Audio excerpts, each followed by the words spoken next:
자, 오늘 제 9과 6장 19절에서 7장 29절, 범위가 좀 넓습니다. 그리고 다룰 주제가 굉장히 많은데 신속하게 나가보도록 하겠습니다. 교재로 들어가셔서 함께 살펴보도록 하죠. 오늘은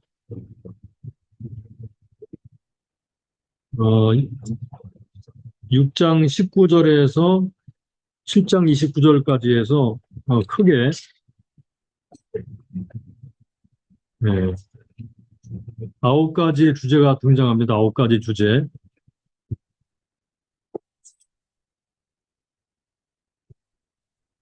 그래서 이 9가지 주제를 다루는데 시간이 많이 필요하지만 주어진 시간 안에 함께 한번 쑥 서베이를 해보도록 하겠습니다.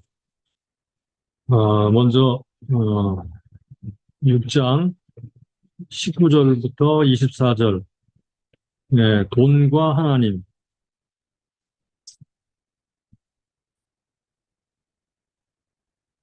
네, 돈과 하나님과 돈. 본문을 한번 보실까요? 19절. 너희를 위하여 보물을 땅에 쌓아두지 말라. 거기는 종과 동록이 해하며 도적이 구멍을 뚫고 도적질하느니라. 오직 너희를 위하여 보물을 하늘에 쌓아두라. 거기는 종이나 동록이 해하지 못하며 도적이 구멍을 뚫지도 못하고 도적질도 못하느니라. 내 보물이 있는 그곳에는 내 마음도 있느니라. 눈은 몸의 등불이니 그러므로 내 눈이 성하면 온 몸이 밝을 것이요 눈이 나쁘면 온 몸이 어두울 것이니 그러므로 내게 있는 빛이 어두우면 그 어둠이 얼마나 하겠느냐. 한 사람이 두 주인을 숨기지 못할 것이니 혹 이를 미워하며 저를 사랑하거나 혹 이를 중히 여기며 저를 경히 여김이라. 너희가 하나님과 재물을 겸하여 섬기지 못하느니라. 네, 하나님과 돈에 대한 말씀을 하셨는데요.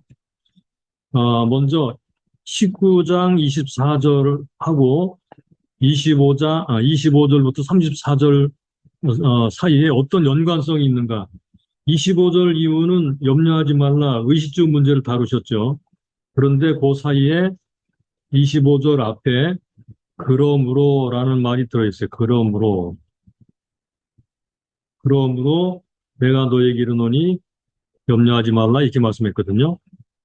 자, 이게 25절에 들어있죠. 그러니까 하나님을 신뢰하며 돈 때문에 염려하지 않아야 한다는 면에서, 그러니까 염려한다는 것은 하나님을 신뢰하지 않고 돈을 신뢰한다는 것을 나타내는 그런 말입니다. 앞단락과 뒷단락은 하나님을 신뢰하느냐 아니면 돈을 신뢰하느냐 하는 것을 연결 지어주는 그런 접속사라고 볼 수 있겠습니다. 두 번째 문제로 넘어갑니다. 자, 보물을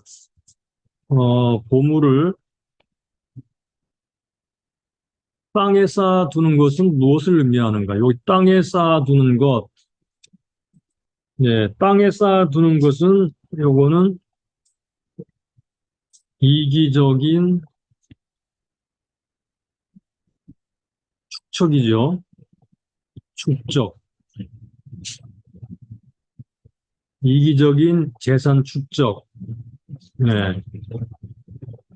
요렇게 간단하게 정리를 할 수 있겠어요. 그러면 하늘에 쌓아 놓는다는 것은 뭘 말하는가? 하늘에 쌓아 놓는다라는 말은 천국 확장을 위해 돈을 쓰는 것. 요거는 천국에 투자하는 것.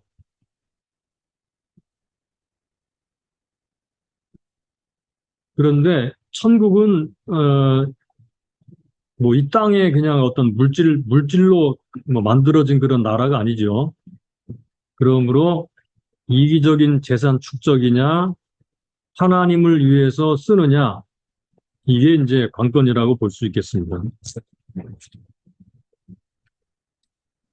자세한 내용들은 제가 여기다가 설명을 많이 붙여놨는데 한번 나중에 드릴 테니까 읽어보시기 바랍니다. 이게 다룰 주제가 많아가지고 잘하는 것들은 빨리빨리 지나가도록 하겠습니다. 21절을 한번 볼까요? 내 보물 있는 곳에는 내 마음도 있느니라. 21절. 여기 요거를 설명하시기 위해서 22절, 23절에 눈을 비유로 들고 있어요. 눈을 비유로 들고 있죠. 눈이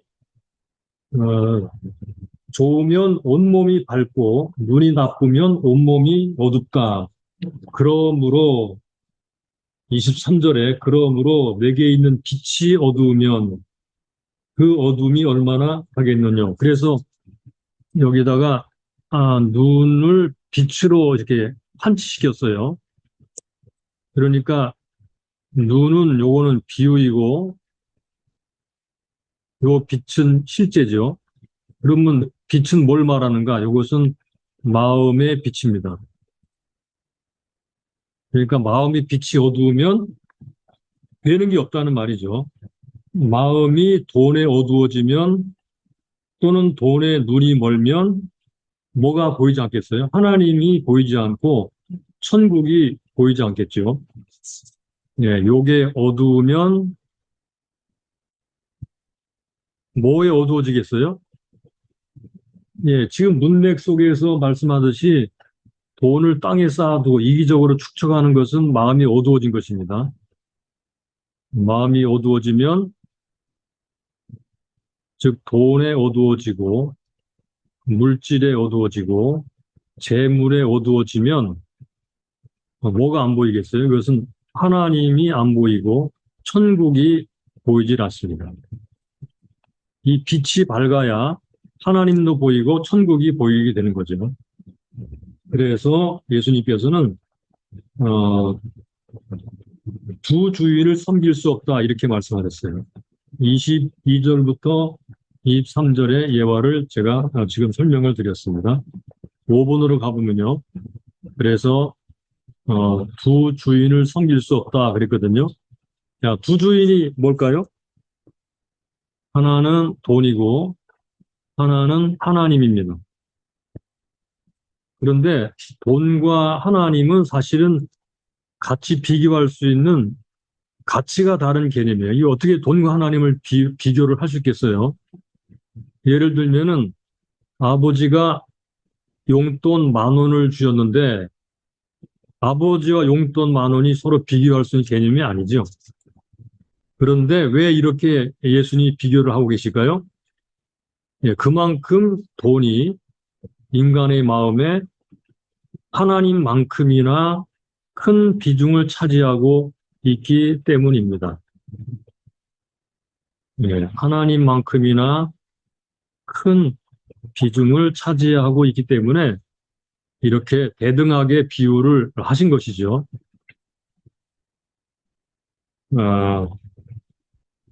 그래서 돈을 섬기게 되면 돈을 섬기면 곧바로 우상숭배로 가는 것입니다. 왜냐하면 하나님 돈을 하나님 자리에 놓기 때문입니다.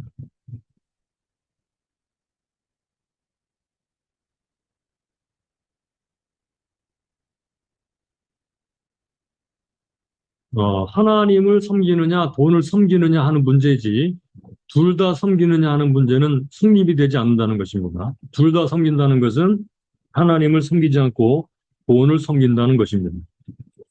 그래서 우리가 예수님 말씀하셨던 마태복음 여기 19장 16절에 30절까지 보면 하나님보다 돈을 더 사랑한 부자 청년 이야기가 나오죠.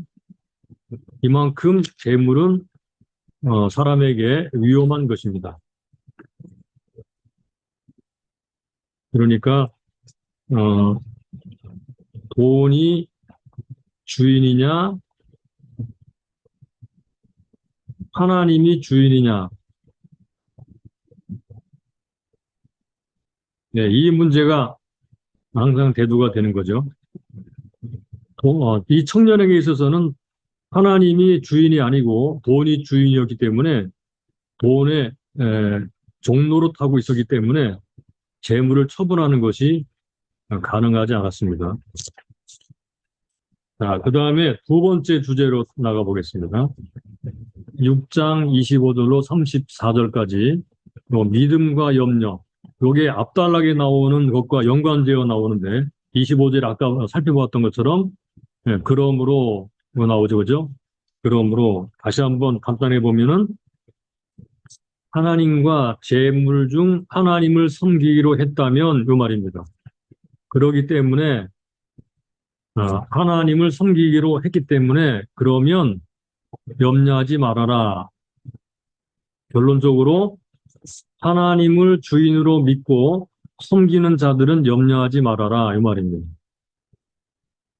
네, 이 그러므로를 앞단락과 연결시켜야 본단락의 신학적 기초가 견고하게 서게 됩니다.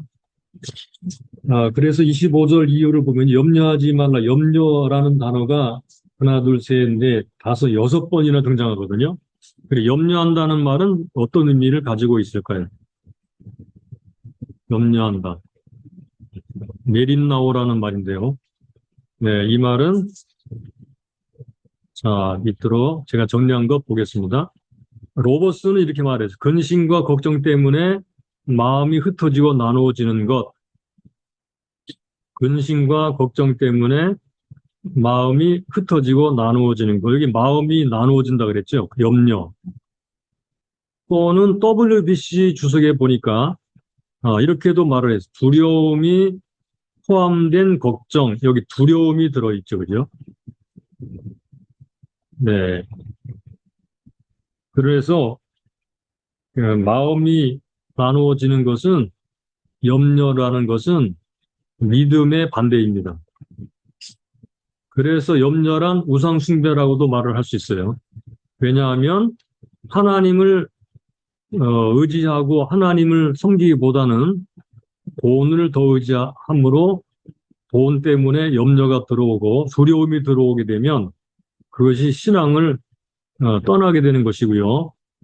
믿음이 약하다는 것을 입증하는 것입니다. 그래서 두려움과 염려, 왜 이런 것이 생기느냐? 왜 생기느냐? 하나님에 대한 믿음을, 하나님에 대한 믿음을 또는 신뢰를 결여했기 때문입니다. 하나님에 대한 믿음이 없다는 것을 말하는 거예요. 염려하고 두려워한다는 것은 하나님에 대한 믿음이 없다는 것을 의미합니다. 그래서 하나님에 대한 믿음을 가진 사람은 염려하지 않는다, 두려워하지 않는다. 이렇게 말을 하고 정리할 수가 있겠죠. 계속 의식주에 대한 염려를 하지 말라고 25절 이하 쭉 말합니다. 본문이 좀 길기 때문에 다 읽지는 않고 중요한 부분만 보겠습니다. 자, 9번으로 넘어가서 예수님은 계속 말씀하십니다. 염려하지 말아라. 염려하지 말라. 그러시면서 예화들을 사용하셨죠. 예화들을 사용하셨는데, 자, 무엇이 더 중요한가? 예수님께서는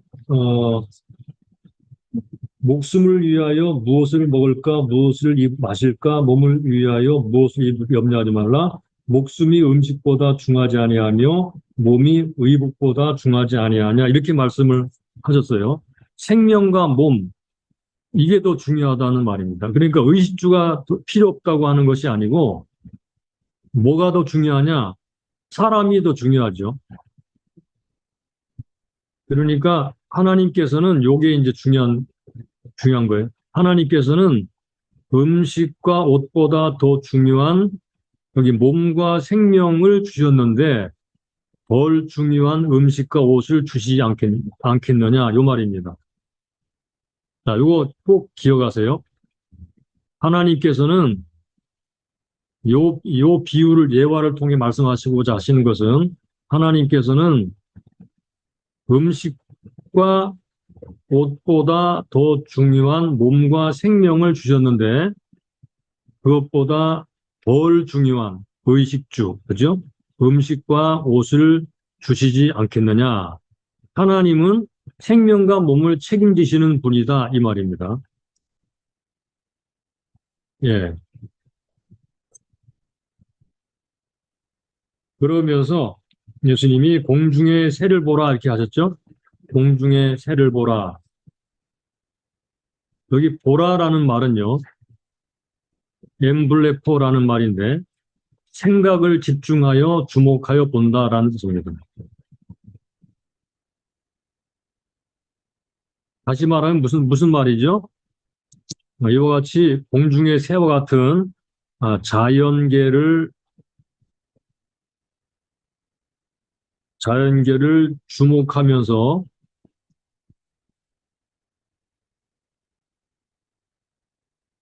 영적 진리를 본다 말입니다.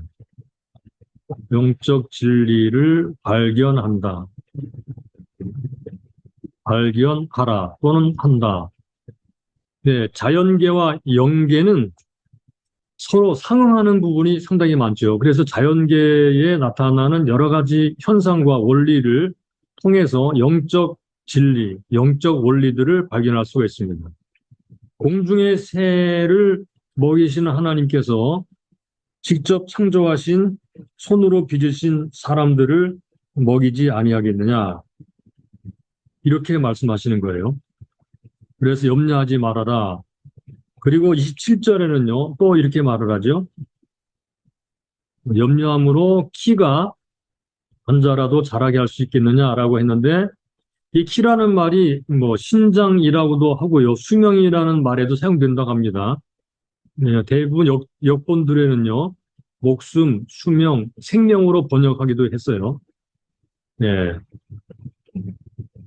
그래서 이게 뭐 꼭 키라고도 할 수 있겠고 생명, 수명이라고도 할 수 있다는 것을 일단은 상식적으로 알아두시면 좋겠습니다. 염려함으로 할 수 있는 게 없죠. 염려한다고 해서 그렇게 키가 자라거나 수명이 연장될 수는 없는 거죠. 또 들의 백합화가 어떻게 자라는가 보라. 여기서 보라, 생각하여 보라. 보라라는 말은요. 주시하여 잘 살펴보라.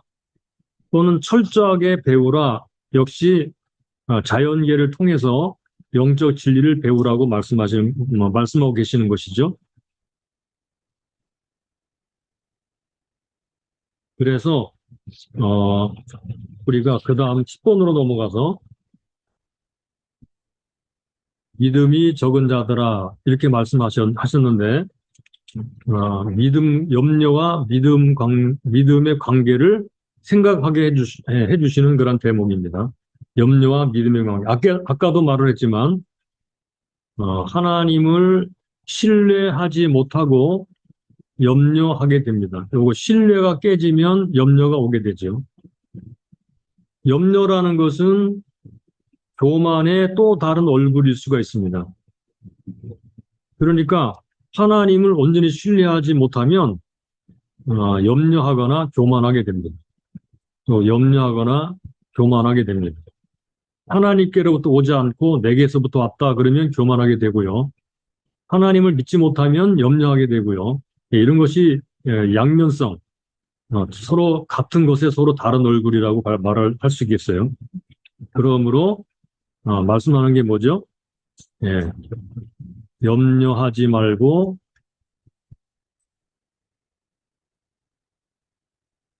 하나님을 믿으라는 것입니다. 하나님을 신뢰하라.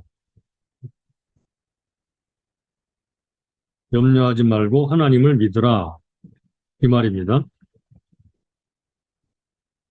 염려가 들어오면 믿음이 상처가 있습니다. 염려가 우리 마음을 장악하게 되면 믿음은 상처를 입고 시들해진다. 그래서 염려가 높아지면 믿음이 떨어지고 믿음이 올라가면 염려가 떨어집니다. 네. 시소처럼 이렇게 저울이, 평행 저울이 있는데 여기에 염려가 커지면 이게 아래로 떨어지겠죠? 가벼운 것이 믿음이 위로 올라가겠죠? 이건 염려를 말미암아 내 영혼이 땅으로 떨어지는 것입니다. 믿음이 커지면, 믿음이 무거우면, 믿음이 무거우면 염려가 위로, 가벼운 것은 날아가겠죠? 예. 자, 염려와 믿음이 이런 관계가 있다는 것을 우리가 잘 알고 있습니다. 32절부터 33절이 중요한데 한번 읽어볼까요? 이는 다 이방인들이 구하는 것이라 너희 천부께서 이 모든 것이 너희에게 있어야 할 줄을 아시느니라. 너희는 먼저 그의 나라와 그의 일을 구하라. 그리하면 이 모든 것을 너희에게 더하시리라. 자, 이 구절의 두 구절에서 무엇과 무엇이 대조를 이루고 있습니까? 예, 이방인이 구하는 것하고 그리스도인이 구하는 것을 대조시키죠. 이방인이 구하는 것은 무엇입니까? 예, 의식주 문제입니다. 먹고 사는 문제. 그리스도인이 추구하는 것은 무엇입니까? 이것은 하나님의 나라, 하나님의 나라와 하나님의 의입니다. 네. 목적과 추구와 기도가 달라진다는 말이에요. 이방인이 추구하는 것은 의식주, 즉 물질적인 것이고, 그리스도인이 추구하는 것은 하나님의 나라와 그 의라는 것입니다. 이렇게 추구하는 것의 목적과 동기와 목표가 다르기 때문에 이방인과 그리스도인의 삶의 모습은 달라야 된다는 것이죠. 그렇게 될 때 하나님께서 어떻게 하시느냐? 12번으로 가보겠습니다. 자, 너희는 먼저 그의 나라와 그의 의를 구하라. 예, 그의 나라와 그의 의를 구하라 라고 말씀하셨죠. 하나님의 나라와 그의 의를 구하는 것은 무엇을 의미하는가? 자, 여기 보면 마음과 뜻과 정성과 힘을 다하여 하나님께만 충성하고 순종하는 것. 예, 하나님께만 충성하고 순종하는 것. 예, 요것입니다. 요게 우선순위에 들어가는 거예요. 만약에 의식주 문제 때문에 마음이 나누어져서 하나님을 잊어버리거나 그의 뜻을 순종하지 않는 자리로 나가면 그거는 하나님의 나라 백성이라고 할 수가 없겠죠. 하나님 나라에 충성하고 순종하는 자는 하나님만 의지하고 믿음으로 살아갑니다. 그렇게 되면 어떻게 되죠? 13번으로 가봅니다. 오직 하나님 나라와 그 일을 구함 이 모든 것을 너희에게 더하시리라.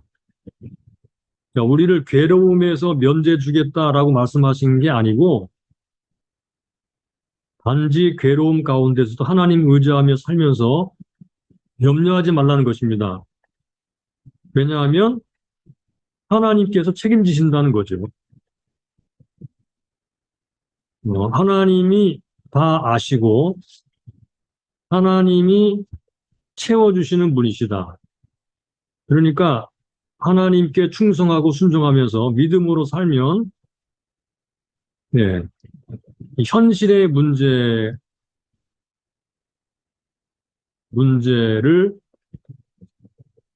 해결해 주신다는 것입니다.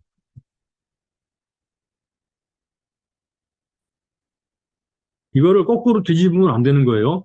현실의 문제를 해결하기 위해서 하나님께 충성하고 순종하는 것이 아니라 우선순위로 하나님께 충성하고 순종하게 되면 현실의 문제를 해결해 주신다는 것입니다. 동기가 중요한 것입니다. 동기. 추구가 다른 것입니다. 우리는 하나님의 나라를 추구하는 것이지 세상 나라를 추구하지 않거든요. 우리는 목적이 다르죠. 네. 자, 그래서 그날의 괴로움은 하나님의 은혜로 해결됩니다. 내일에 새로운 괴로움이 있다면 하나님께서 또 다른 은혜를 주실 것입니다. 이 믿음으로 살아가는 거예요. 오지도 않은 일을 미리 염려하면서 살아갈 필요가 없습니다. 하나님만 의지하고 염려하지 말며 하나님 나라에 충성하는 사람이 되어라. 이렇게 말씀하시는 거예요. 그리하면 이 모든 것들을 너희에게 더해 주시겠다. 이렇게 말씀하십니다. 자, 이 정도라고 넘어가고요. 그 다음에 이제 3번으로 넘어가요. 세 번째. 자, 세 번째. 비판에 관한 문제를 7장에서 다루기 시작하십니다. 비판하지 말아라. 1절 비판을 받지 아니하려거든 비판하지 말라. 너희의 비판하는 그 비판으로 너희가 비판을 받을 것이요. 너희 헤아리는 그 헤아림으로 너희가 헤아림을 받을 것이니라. 비판하지 말아라. 크리노라는 말인데요. 비판하지 말아라. 이 비판하다라는 말은 네, 심판하다, 판단하다라는 뜻입니다. 심판하다, 판단하다. 요거는 미리 판단하여 부당하게 흠잡는 것, 미리 판단하여 부당하게 흠잡는 것을 말합니다. 이것은 또 상대방을 정죄하는 것을 말해요. 비판하면서 흠잡고 정죄하는 것, 판단하고 흠잡고 정죄하는 것. 그런데 그 다음 이어지는 말을 통해서 우리는 그 6절에 보시면요. 거룩한 것을 계획에 두지 말며 진주를 돼지 앞에 던지지 말라. 저희가 그것을 발로 밟고 돌이켜 너를 찢어 상할까 염려하라. 이렇게 말씀을 하셨어요. 요거는 분별입니다. 개와 돼지에 대한 분별을 필요로 한다는 것을 말씀하세요.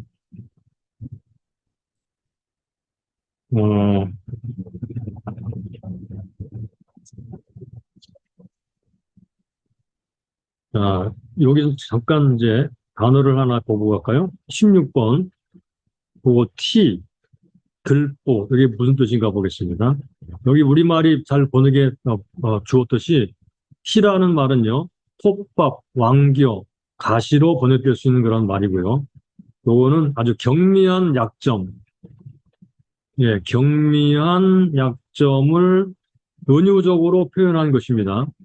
그 다음에 예, 들보라고 한 것이요. 통나무, 석가래를 의미하는 단어입니다. 요것은 커다란 결점을 은유적으로 표현한 것입니다.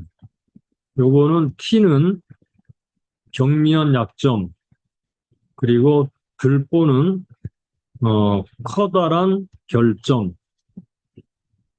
말할 때 은유적으로 표현한 것입니다.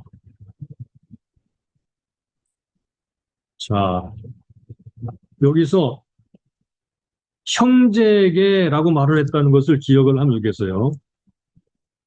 3절에 보시면요. 어찌하여 형제의 눈 속에 있는 티는 보고 이렇게 말했어요. 형제.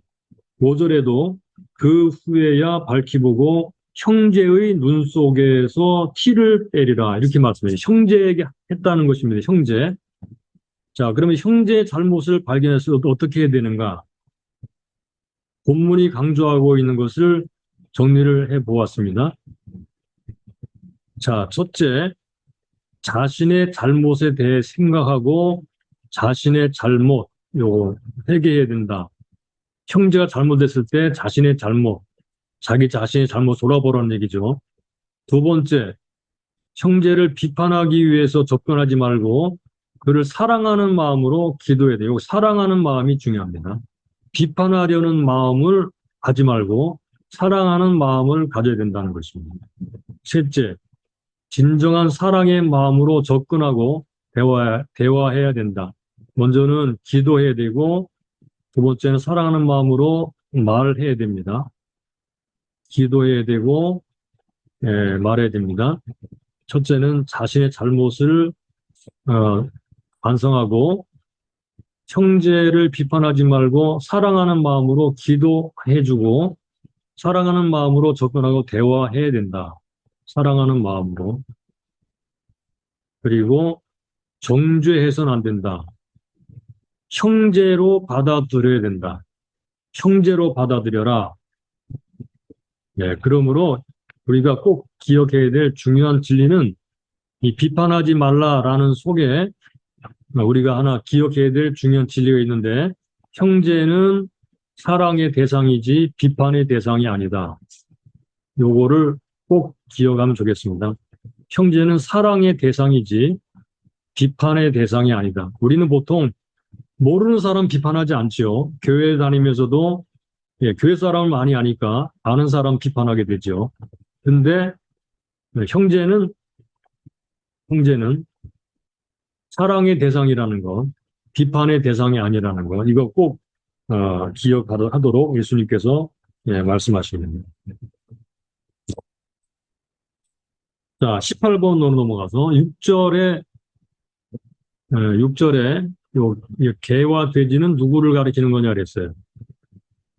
갑자기 개와 돼지가 나오죠. 앞에 1절부터 6절까지는 1절로 6절까지는 대상이 형제입니다. 그렇죠? 1절 5절까지는 그 다음에 6절은 개와 돼지입니다. 그래서 개와 돼지는 누구를 가리킬까 하는 말이에요. 개와 돼지는 하나님 나라 복음 받아들이려고 하지 않는 모든 사람들을 포괄적으로 읽는 것이며, 거룩한 것과 진주는 하나님의 나라 복음을 가리킨다 또는 진리를 가리킨다 할 수 있죠. 개와 돼지는 진리를 받아들이지 않는 사람들은 어떻게 해야 되느냐? 이 사람들은 분별해야 되죠. 이 사람들은 개와 돼지구나. 이렇게 분별해야 되죠. 형제는 어떻게 해야 되죠? 요거는 비판하지 말아야 돼요. 요거는 사랑의 대상입니다. 개와 돼지는 비판하라는 말이 아니고 분별해서 그들에게 하지 말아야 될 것을 하지 말아야 되는데, 거룩한 것과 진주를 이 사람들에게 던지지 말아야 됩니다. 그렇게 복음을 전하거나 가르쳐 줘도 오히려 돌아오는 것은 악한 것이기 때문에 그렇죠. 자, 그래서 6절이 주는 교훈이 무엇인가? 여기 무분별의 위험을 지적한 것이다. 분별 없이 복음이라든가 진리를 전파하지 않아야 될 대상을 분별하라 그 말입니다. 개와 돼지 같은 사람들에게 더 이상 복음이나 진리를 가르치거나 전하지 말아라. 이렇게도 말씀하셨어요. 그래서 비판과 분별은 다르다는 것을 알 수 있죠. 자, 그 다음에 네 번째로 넘어가겠습니다. 7장 7절에서 11절. 구하라, 찾으라, 두드려라. 예수님께서 그렇게 말씀하셨습니다. 구하라, 찾으라, 두드려라. 이 7절로 8절까지 해서 세 가지 현재 명령형 동사로 말씀하셨습니다. 자, 이것은 뭘 의미할까요? 이거는 간절하고도 인내심 있게 하나님께 기도하면 주신다는 것입니다. 구하라, 찾으라, 두드려라라는 세 개의 동사를 통해, 현재 명령형 동사를 통해 간절하게 하나님께 기도를 하라, 인내심 있게 기도하라, 계속 기도하라, 이것을 말씀하신 것이죠. 그래서 이것은 간절함과 인내심 있는 기도, 말씀하신 거예요. 그러면 하나님이 주신다는 것입니다.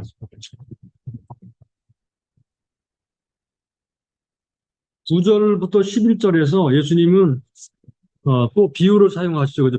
산상수훈에도 비유가 많이 나와요. 비유를 사용하셨죠. 비유를 사용하시면서 어, 강조하신 것이 무엇인가? 왜 하나님께서는 구하기 전에 우리가 필요한 것 아신다고 하셨는데 왜 구해야 되는가 하는 것입니다. 자, 이것을 간단하게 정리를 해볼까요?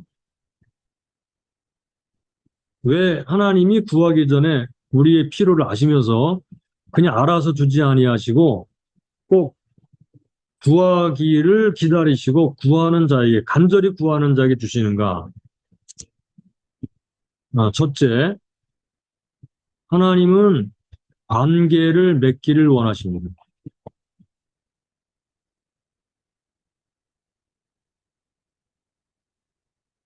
우리와 관계를 맺기를 원하십니다. 관계를 맺기를 원하십니다. 두 번째는 구하지 않아도, 구하지 않아도 주시는 것이 있죠? 예, 우리가 구하지 않아도 주시는 것이 많습니다. 뭐 일일이 거론하지 않아도 뭐 공기, 햇빛, 뭐 등등 우리가 일상생활에 먹고 마시는 건 날마다 구하지는 않잖아요. 그래도 그런 것들을 다 공급해 주시는데 구해야만 주시는 것이 있습니다.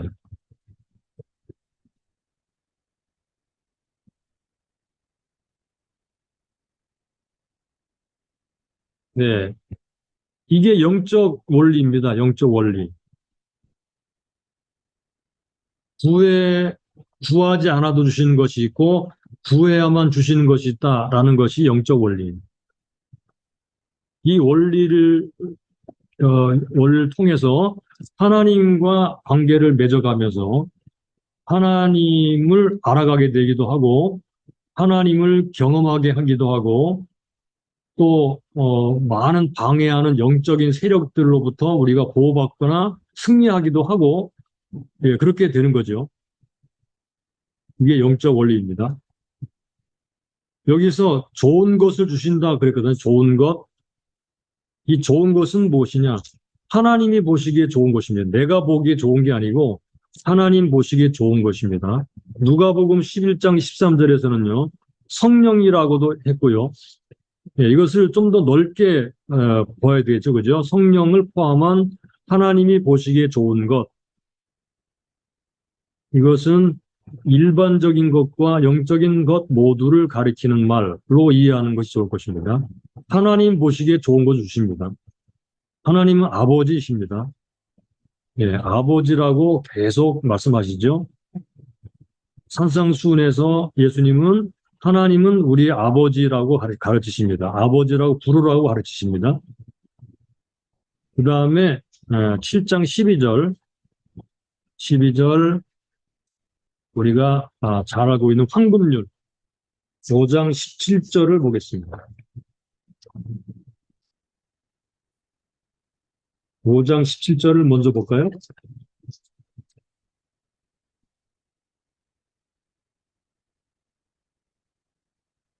내가 율법이나 선지자나 폐하러 온 줄로 생각하지 말라. 폐하러 온 것이 아니요 완전케 하려 함이로다라고 말씀하시면서 계속 쭉 산상수를 말씀하시다가 이제 7장 12절에서 황금률이라고 하는 아주 놀라운 교훈에 도달하게 되죠.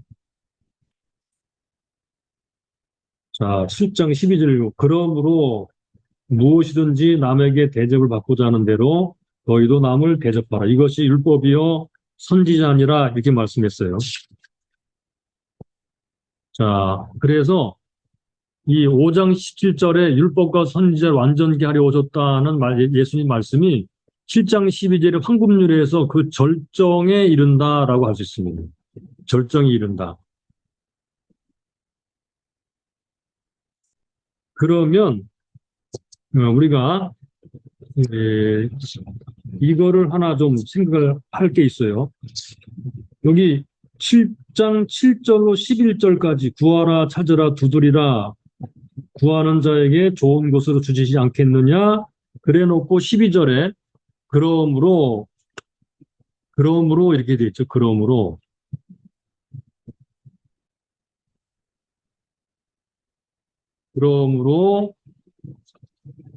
무엇이든지 남에게 대접을 받고자 하는 대로 너희 남을 대접하라. 이것이 율법이요 선지자 아니라 이렇게 그러므로라는 말이 어디에 걸리는가 하는 것입니다. 그러므로라는 것이 앞에 있는 구하라, 찾으라, 두드리라는 말과 연결시키면 말이 안 되죠. 구하라, 찾으라, 두드리라. 그러므로 무엇이든 남에게 대접을 받고자 하는 대로 너희도 남을 대접하라. 이게 약간 좀 생뚱맞게 보여집니다. 12절을 직역하게 된 이런 말입니다. 직역을 하면요. 대접이라는 말은 원문에 없습니다. 행하다라는 말로 돼 있어요. 사람들이 너희에게 행해 주기를 원하는 바의 모든 것들을 그와 같이 너희가 저희에게 행하라.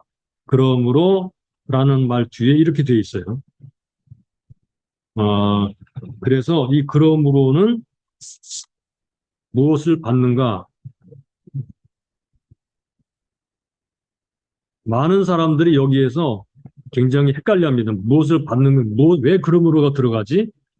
이게 12절은 동떨어진 구절 같이 보여지는데, 그러므로는 도대체 뭘 받는 것인가? 라고 의문을 제기하는데, 제가 볼 때는 이것은,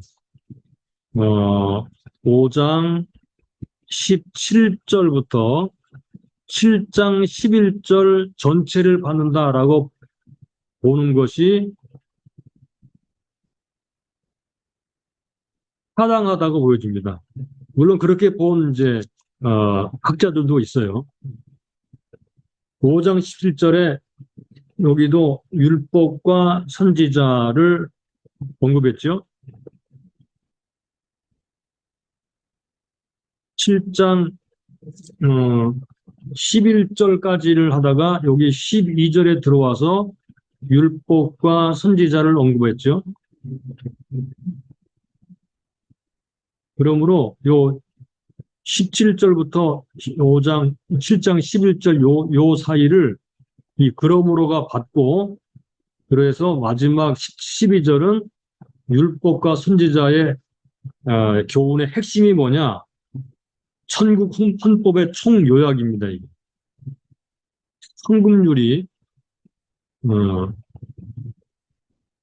황금률이 산상수훈의 또는 천국 헌법의 총요약 이렇게 볼 수 있습니다. 그러면 이 총요약이 뭘까요? 한마디로 말하면 요거는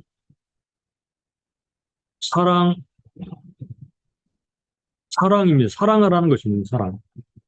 그러니까 내 몸을 사랑하는 것처럼 이웃을 사랑하라라고 하셨던 것처럼 남에게 다른 사람이 나에게 뭔가를 행해 주기를 바란다면 그대로 그 사람에게 행해 주어라.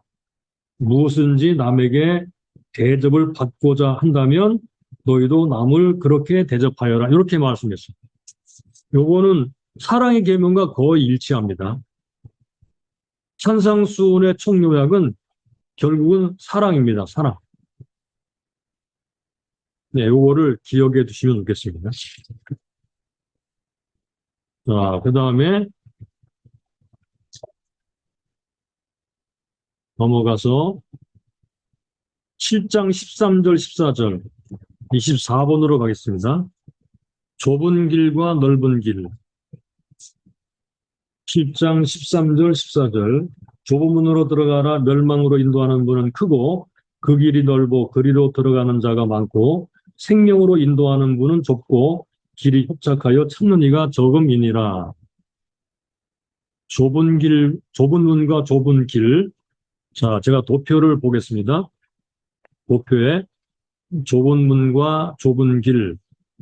자, 어떤가요?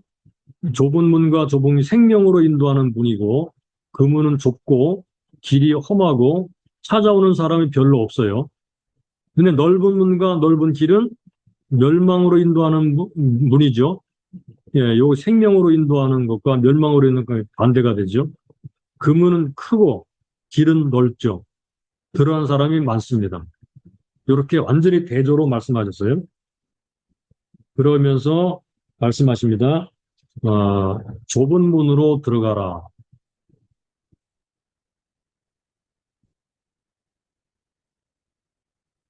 좁은 문으로 들어가라. 이렇게 말씀하셨습니다. 그러면 여기서 말하는 좁은 문, 좁은 길, 넓은 길, 이 같은 거 비슷하다고 보여주는데, 일단 넓은 길에 대해서 말을 좀 해볼까요? 넓은 길, 넓은 문. 이것은 세상에서 타락한 성분과 문화를 따라 사는 것, 더 이상 노력할 필요가 없는 쉬운 생활이죠. 자, 여기서 우리 생각해 보세요. 누가 타락하기 위해 노력할 필요가 있어요? 아, 나 타락하기 위해 열심히 노력해서 힘들더라고. 이런 사람이 있습니까? 타락은 그냥 되는 거예요.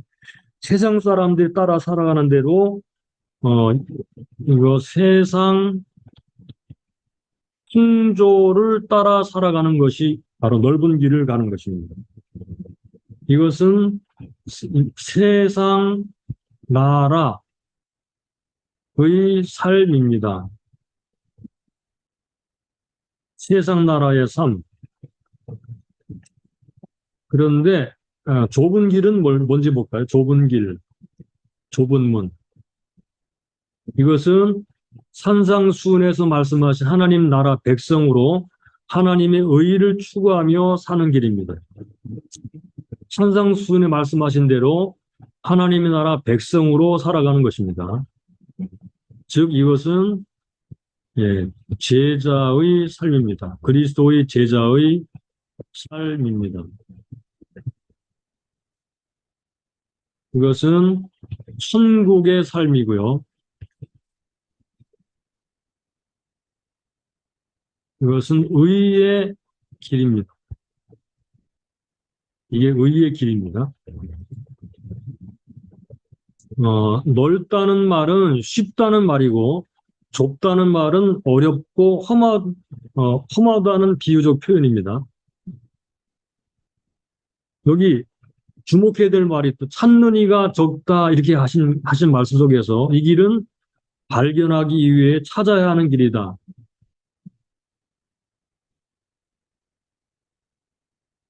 네, 이것이 넓은 길과 좁은 길의 차이죠. 우리는 산상수훈을 공부하고 있으면서 산상수훈의 길로 가는 것, 이게 좁은 길로 가는 것이라고 분명하게 우리가 생각해야 될 것입니다. 자, 27번으로 가봅니다. 참과 거짓. 참과 거짓. 7장 15절로 20절 말씀. 자, 이거는 우리가 잠깐 일단은 먼저 여기 보니까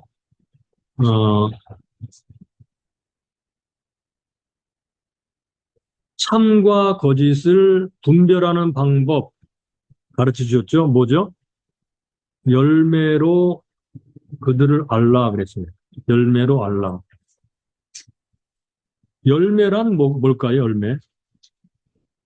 열매는 네, 열매는 그들의 성품이고 삶입니다. 그러니까 열매는 달리 말하면 이것은 행함입니다. 행함. 행함입니다. 자, 여기 나오는 거짓 선지자들을 말씀하셨는데, 자, 이들의 것은 어떻죠? 것은 것은 양입니다. 양. 이 것이라는 게 뭘까요? 양 같은데 그들의 가르침을 말하고 말을 말하고 그들의 모습, 겉으로 보이는 모습을 말합니다. 이게 겉입니다. 겉모습, 얼굴 모습만 아니고 그들은 양처럼 가르치고 말도 하고 그런 모습을 띠기도 했습니다. 그러나 속은 어떻습니까? 그들의 내면은 일이라고 했죠. 그죠? 일이. 일이가 어떻게 하는 거죠? 노략질하고 강탈하고 빼앗고 탐욕을 부리죠.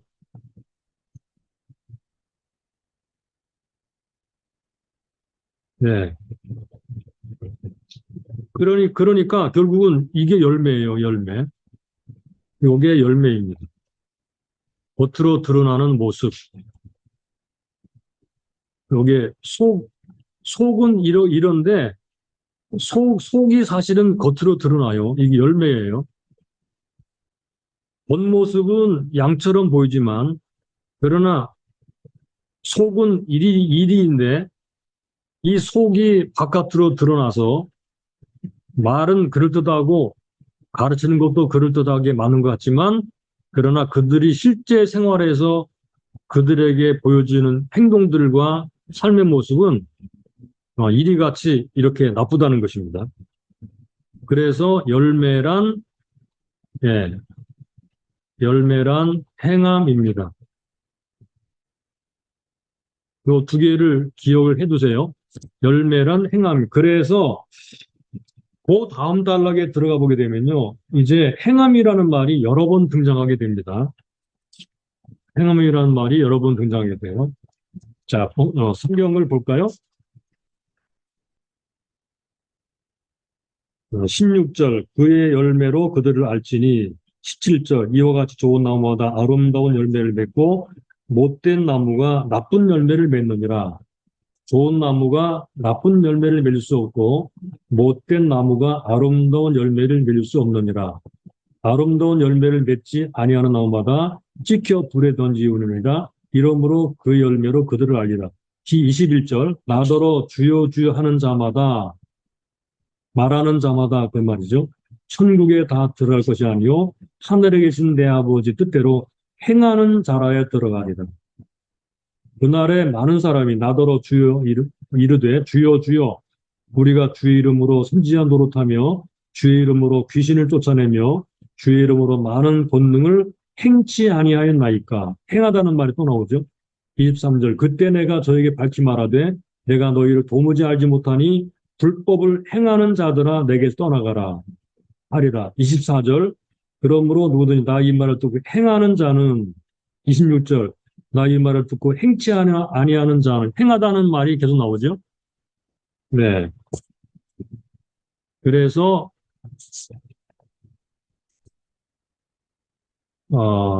이 단락에서, 그러니까 21절부터 23절까지 해서 말하는 사람들은 어떤 사람이냐, 어떤 사람들인가. 자, 입으로 고백하는 자들, 즉 주님의 이름으로 고백하고 가르치고 귀신을 내쫓고 권능을 행하는 사람들이에요. 겉으로 볼 때는 이거 다 해야 되는 것이고 대단하게 보여지죠. 진짜 같이 보여지죠. 요거는 이런 사람들이 진짜 같이 보여집니다. 진짜 같이. 그런데 이런 사람들을 향해서 예수님은 불법을 행한다라고 말씀했어요. 불법을 행한다. 불법을 행한다는 말이 뭘까요? 하나님의 뜻대로 행하지 않는다는 것입니다. 그들이 가르치는 것, 귀신 내쫓는 것, 권능 행하는 것은 입으로 고백하는 것은 옳지만 그러나 그들의 행동은 불법이다. 불법. 다시 말하면 이런 사람들은 뭔가요? 행함이 없는 믿음이다. 그 말입니다. 행함이 없는 믿음. 사역은 잘하는데 행함이 없다 그 말이에요. 사역은 잘하는데 행함이 없다. 이거 참 그럴듯하지 않나요? 그죠? 우리는 사역을 잘하기를 바라요. 그런데 실제 생활에 행함이 없어요. 그러면 예수님이 하시는 이 사람들 속에 해당이 되는 것입니다. 이 끔찍한 일이죠. 이런 사람들을 향해서 예수님 말씀하시기를 나는 너희를 도무지 모른다라고 말씀을 하셨습니다.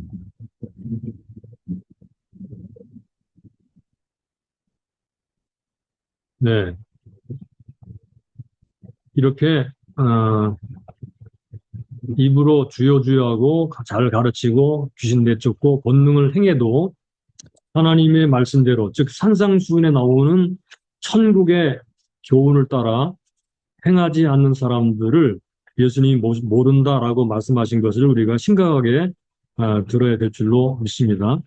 자, 마지막 7장 21절로 27절 두 종류의 집, 들음과 행함, 드디어 산상수훈의 결론에 도달을 하였습니다. 24절과 26절에 똑같이 이 사람들은 말씀을 들었습니다. 그렇죠? 그런데 한 사람은 듣고 그 말씀대로 행하고 또 다른 사람은 들은 대로 행하지 않았다는 것입니다. 그래서 더 중요한 것이 무엇인가 하면 듣고 듣느냐가 아니고 행하느냐라는 것입니다. 듣느냐, 여기만 끝나는 것이 아니고 행하느냐, 이 말씀하고 계신다는 거예요.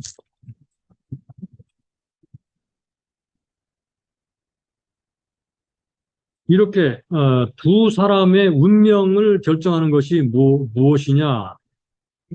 그것은 이미 우리가 읽어보고 아는 바대로 듣고 행하는 것이다라는 말이죠.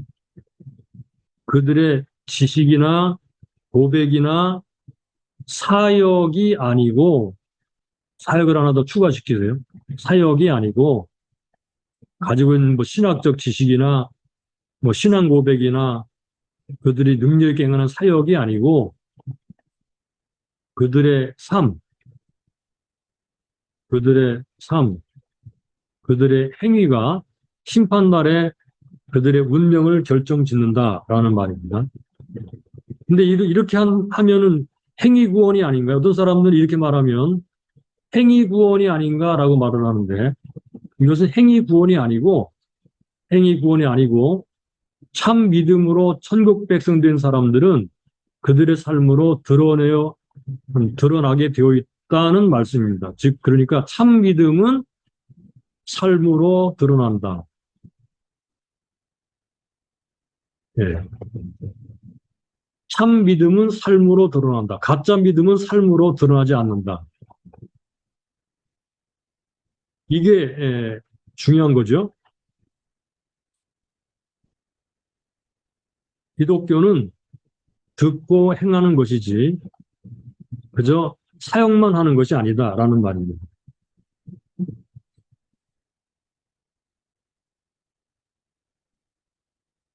자, 우리가 하는 신앙 고백, 영적 체험, 훌륭한 가르침 또는 사역 다 필요한 것입니다. 그죠?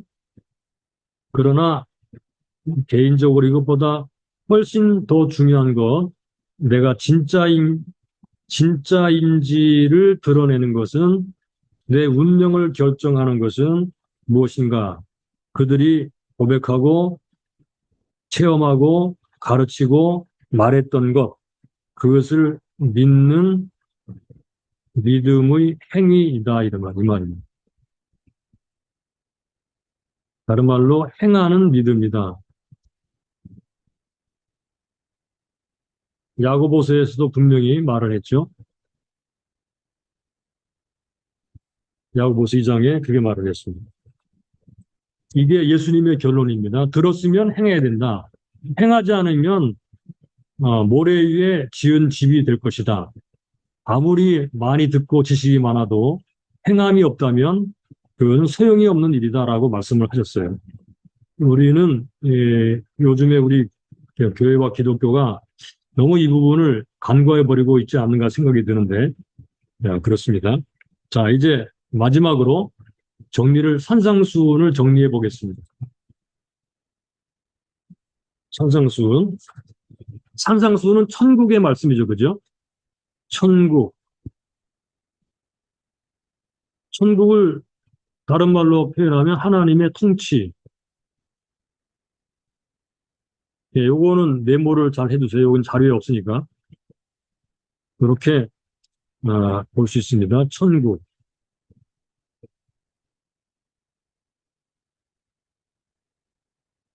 자, 이 천국의 개념에는요. 천국의 개념에는 이미 도래함,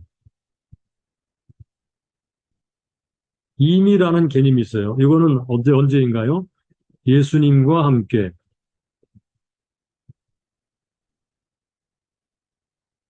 이미 도래했습니다. 그리고 천국은 현재 진행되죠.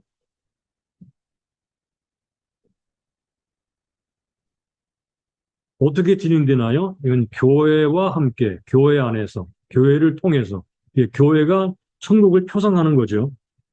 그리고 이 천국은 현재만이 아니고 미래에 도래할 나라입니다. 미래의 도래함. 이때는 영원한 장소로 도래합니다. 영원한 장소로 나타납니다.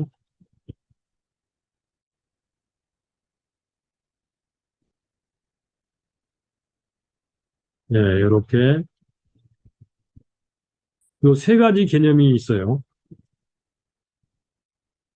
그래서 천국은 현재로 말하기도 하고 과거로 말하기도 하고 영원한 미래로 말하기도 하고 그렇습니다. 자, 그래서 어, 산상수훈을 정리를 간단하게 요약을 해보자면요. 5장 1절부터 16절은 천국 백성의 규정, 천국 백성 규정, 주로 팔복으로 나타났죠. 그다음에 5장 17절부터 48절까지는요. 천국의 의. 요거는 바리새인과 서기관보다 더 나은 의. 그래서 보통 더 나은 의라고 표현합니다. 그리고 6장 1절부터 18절까지는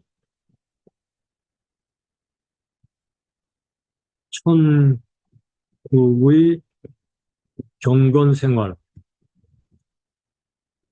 또는 천국인의 경건 생활 이렇게 해도 되고요. 자, 이 경건 생활 세 가지를 말씀하셨네요. 구제, 기도, 음식. 그리고 6장 19절에서 7장 12절, 7장 11절까지 천국인의 일상생활.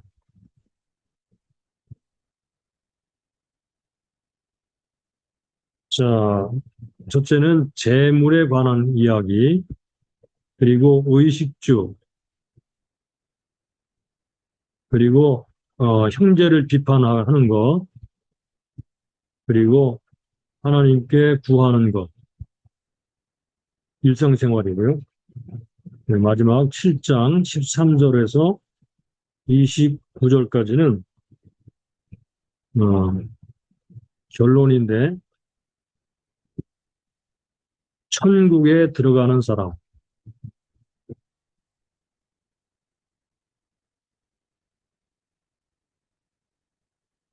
어떤 사람인가요? 듣고 행하는 자.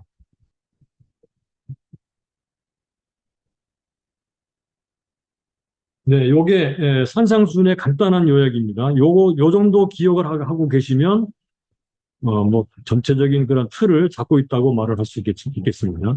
자, 여기 천국이라는 그림을 그려놨는데 바로 이 천국이라는 개념 안에서 이 천국 백성, 천국의 의, 천국의 경건생활 이런 것들을 이해하시면 되겠어요. 우리도 이제 듣고 행하는 자가 되어서 마지막 날에 하나님의 나라, 영원한 나라, 장소로 안치되는 놀라운 축복을 받아 누리는 저와 여러분이 되시기를 바랍니다.